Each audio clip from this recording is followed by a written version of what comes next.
So what exactly is the point of all of this?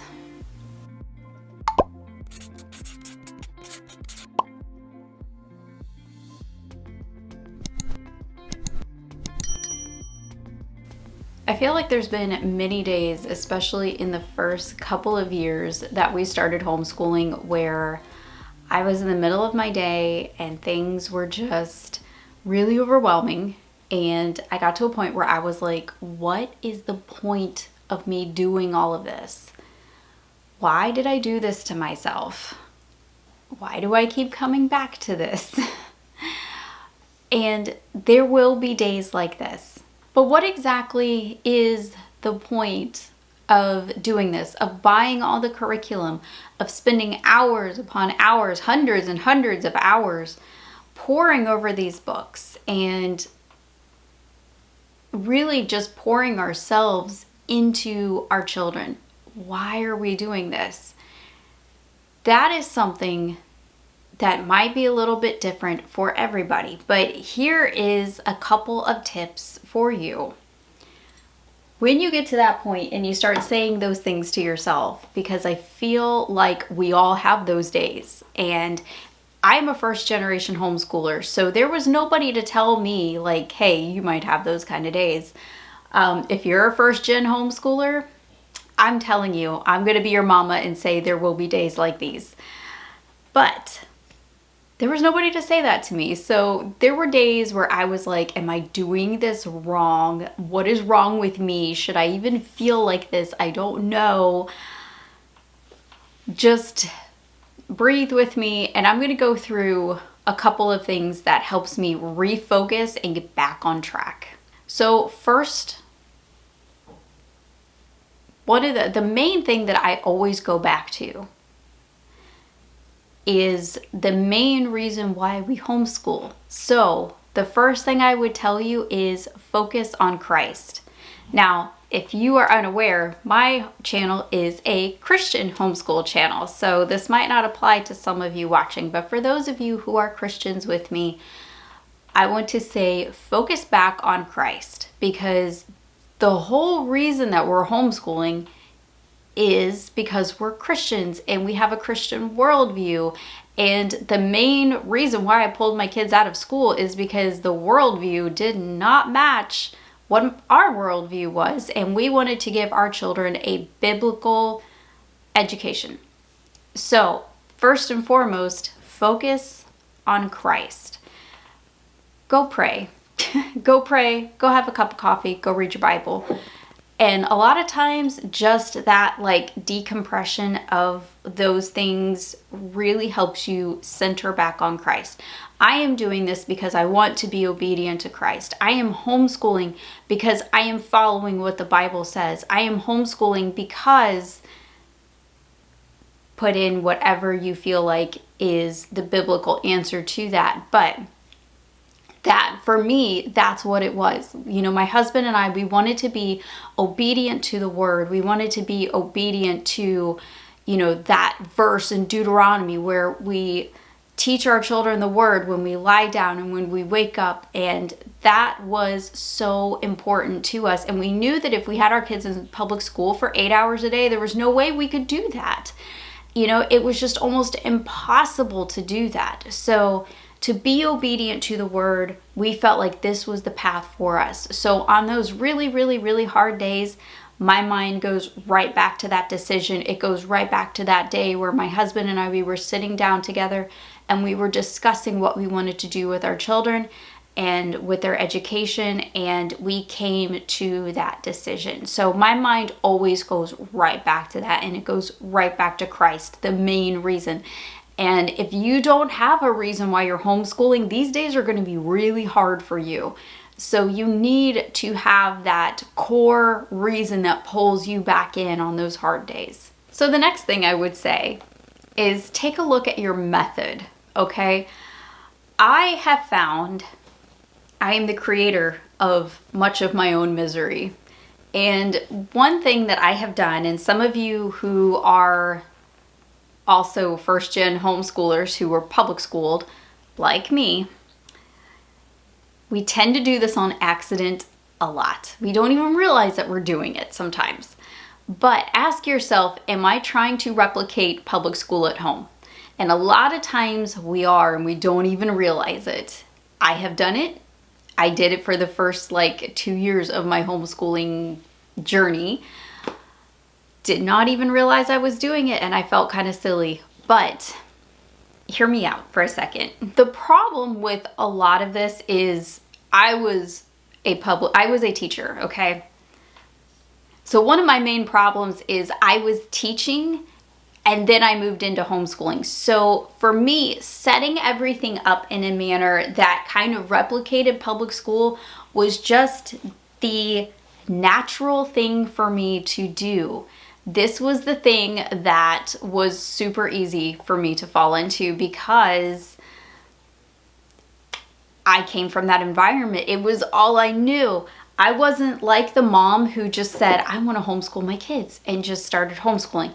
It didn't work like that for me because of where I came from. So I feel like I had to work a little bit harder in a lot of this stuff because I had to almost undo the things in my brain.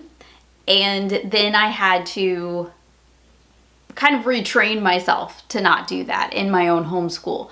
So look at everything. Are you trying to put too much pressure on yourself replicating the system that you already pulled your kids out of? Because a lot of times we are, and a lot of times that creates way more stress than you need to have on you. And a lot of times I've noticed you don't really have a whole lot of fun until you get out of that mindset too.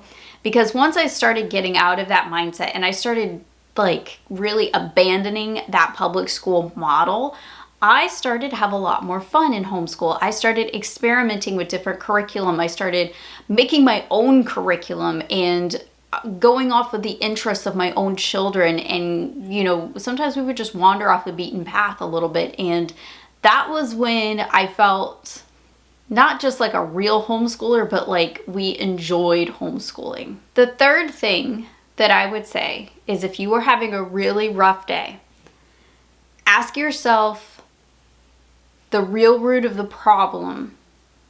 And if your child is really frustrated, take a look at their learning style and make sure that you have that down right. Because a lot of times we are not teaching our children the way that they need to learn. Go look up different learning styles if you have no idea what I'm talking about, okay? Go look up different learning styles and really study your kids. Now this took months for me to kind of figure out and nail down, but once I had it, my life became infinitely easier. And I have two kids that are polar opposites. I do not have two kids that learn the same way. So I had to teach the same material in different ways to my children. And a lot of times I actually had to switch curriculums because they did not match up very well with the way that each child learned. And, sometimes that can be a pain, but it might be a little bit more expensive, or it might require a little bit more of you as the teacher and as the educator for your kids. However, once you get this down and once you get used to it, it makes life infinitely easier with your kids. They get so much less frustrated when you're teaching them in a way that they understand.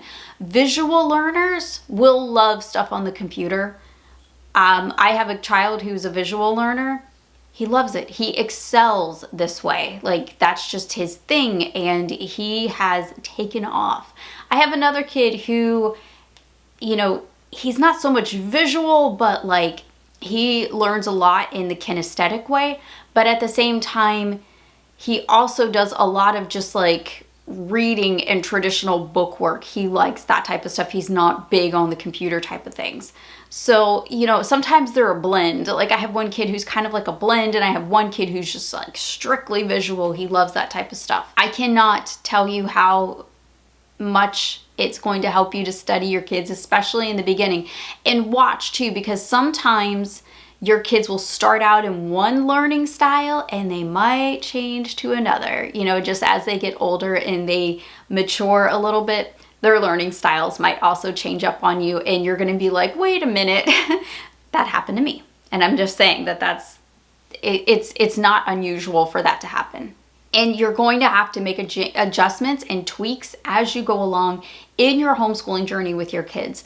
So just kind of understand that and know that, as you go through this journey, that sometimes things are going to change, and that's okay, because your kids are learning and maturing, and you want them to be able to adapt to whatever circumstance is going on, because when they get to college, they're not really going to get to have a teacher who's going to teach in their specific learning style. So it is a good idea to have kind of a mix of different learning styles, which is one of the reasons why I like computer classes. So one of the things that I have done as my kids have gotten older and they're going into high school and things like that is I kind of have a little bit of a mix of different classes and different teachers other than me, because it gives them an opportunity to have a different teacher and a different learning style.